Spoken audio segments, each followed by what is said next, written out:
Halo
Rek, apa kabar dan selamat datang kembali di channel Autonet Max dengan saya Satria Katana, reviewer cabang Surabaya.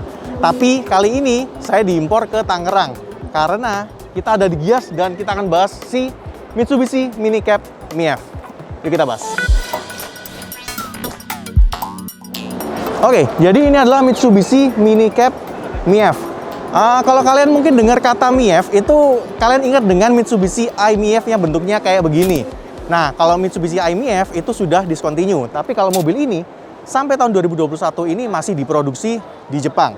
Nah, nama Mitsubishi Mini Cab sendiri emang nggak terlalu familiar buat orang Indonesia. Tapi kalau kalian balik ke tahun 80-an lah, 80-an sampai 80-an akhir, itu ada namanya Mitsubishi Jetstar, sebuah mobil komersial. Sebenarnya sama aja, tapi kalau yang mobil yang kita lihat di sebelah saya ini, itu adalah generasi ke-6 yang diproduksi itu start dari tahun 99, model yang seperti ini. Tapi untuk yang versi listrik, yaitu si MiEV ini, baru diproduksi di tahun 2011 akhir. Nah, kalau di tahun 2021 ini, sebenarnya kalau kita lihat sebuah mobil yang, ini kita bisa ngomong mobil komersial ya, karena van kotak-kotak gitu, dan emang tujuannya untuk bawa barang. Kalau tahun 2021, kita kalau di Indonesia itu ada Glora E. Jadi kalau ngomong masalah mobil listrik yang modelnya komersial, itu sebenarnya nggak aneh. Tapi mobil ini munculnya tuh 10 tahun yang lalu. Penjualannya lumayan sih. Di 2 tahun pertama, dia berhasil menjual 4.500-an unit. Lalu di tahun 2013, itu muncul versi pickupnya. Nah, kenapa sih kok Mitsubishi di Indonesia membawa mobil ini ke Gias? Apa kepentingannya? Sebenarnya beberapa waktu yang lalu, mobil ini tuh sempat diberitakan di Thailand, sudah digunakan saat ini sebagai salah satu mobil percontohan untuk kendaraan logistik lah, kendaraan komersil. Jadi ada 2 perusahaan yang digandeng oleh Mitsubishi Thailand yang masing-masing diberi 1 unit kendaraan ini untuk dipakai operasional mereka. Tujuannya apa sih? Tujuannya untuk studi. Karena kalau kita ngomong masalah mobil listrik, biasanya untuk operasionalnya itu lebih murah. Jadi si Mitsubishi itu pengen melihat gimana kalau mobil ini dijadikan unit operasional untuk kendaraan komersil, khususnya logistik.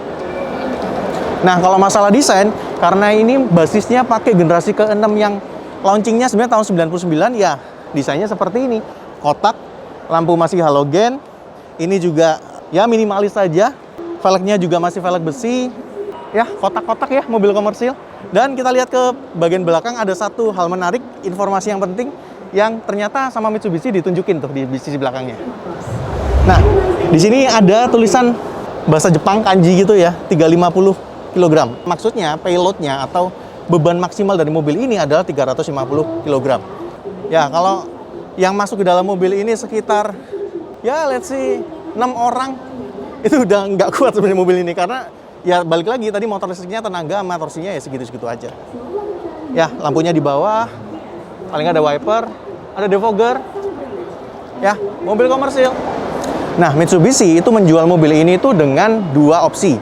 Pertama, yang model standar roof dengan baterai itu 16 kWh dan juga model high roof. Kalau nggak salah sih ini model high roof ya, karena dia atapnya cukup tinggi. Nah, kalau model high roof itu ada 2 model, yaitu pertama yang baterainya itu 10,5 kWh, yang kedua seperti mobil ini yang baterainya 16 kWh. Dan yang menarik, mobil ini tuh punya 2 port charger.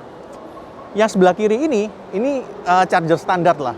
Tapi yang di sebelah kanan itu adalah charger yang fast charging lah. Jadi dia bisa ngecas lebih cepat. Dan yang lebih menarik lagi, kalau kalian ingat ya, Mitsubishi Outlander PHEV atau PHEV, itu bisa dijadikan genset buat kalian pakai di rumah gitu ya, kalau mati lampu. Mobil ini juga bisa. Nah, kalau baterainya itu ada 2 opsi, kalau motor listriknya cuma 1 doang, dan posisinya ada di belakang ya. Jadi mobil ini itu RWD, dan kalau kita lihat ke kolongnya, ini motor listriknya emang kelihatan penuh gitu ya. Jadi bibir bagasinya itu jadi kelihatan sedikit lebih tinggi kalau kita bandingkan dengan ya mobil-mobil komersial pada umumnya lah. Si motor listrik ini tenaganya maksimal 41 PS. Ya, angka yang bisa dikatakan setara dengan motor-motor 250 cc-an lah ya. Padahal ini mobilnya segede gede. Tapi torsinya 196 Nm. Itu setara dengan mobil bensin sekitar ya 2000-an cc lah. Kenapa kok tenaganya kecil banget? Torsinya dibikin gede. Karena ya balik lagi, ini adalah mobil yang ditujukan untuk membawa barang. Atau ya, kalau sehari-hari bawa orang sekitar 4-5 orang lah. Jadi, torsi itu emang lebih penting dibandingkan dengan tenaganya. Nah, si minicab MIEV ini punya range berkendara itu sekitar 150-an kilometer. Dan kalau kalian perhatikan, ya seperti mobil-mobil van pada umumnya, dia tinggi ya naiknya. Apalagi tadi motor listriknya dan baterainya ada di bawah. Dan kalau kalian perhatikan, ini kursinya kayak ya apa adanya aja ya. Nggak ada headrest, belakangnya cuma segini. Dan sebenarnya kursinya ini kalau dilepas, ini bisa jadi bed yang lumayan rata lah sampai ke belakang. Kecuali di sini ya, dia agak naik di sini sih.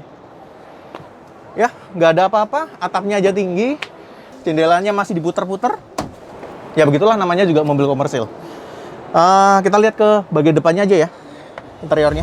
Oke, kalau tadi udah belakangnya, kita lihat si bagian depannya.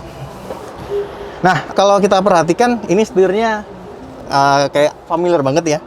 Mungkin beberapa mobil Mitsubishi, ya 10 tahun lalu lah setirnya seperti ini. Lalu ada apa aja di interior bagian depannya? Dia ada head unit, sudah layar sentuh ya. Jadi untuk sebuah mobil komersil, ini lumayan. Ada hazard juga di sini. Ada AC, dan AC-nya ada pengatur arah semburan.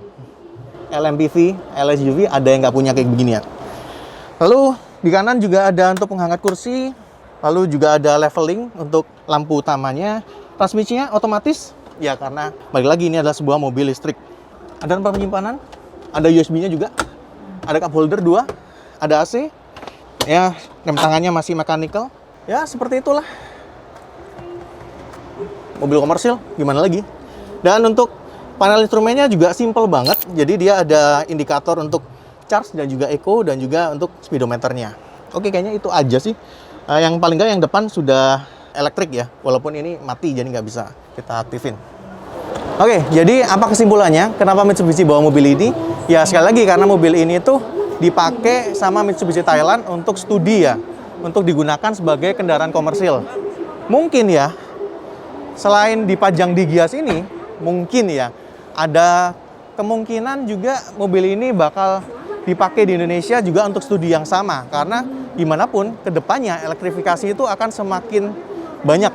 Termasuk mobil-mobil listrik seperti ini bisa aja mengisi segmen komersial. Oke, jadi bagaimana menurut kalian si mobil minicab ini? Thank you so much buat teman-teman yang udah nonton sampai akhir. Jangan lupa untuk mampir ke website kami di autonetmax.com dan juga di Instagram @autonetmax. Kalau kalian suka dengan video ini, boleh like, share ke teman-teman kalian, komen juga kalau kalian pengen diskusi terkait mobil ini, dan juga yang belum subscribe juga bisa subscribe dan juga nyalakan lonceng notifikasinya. Saya Satria Katana, sampai ketemu lagi.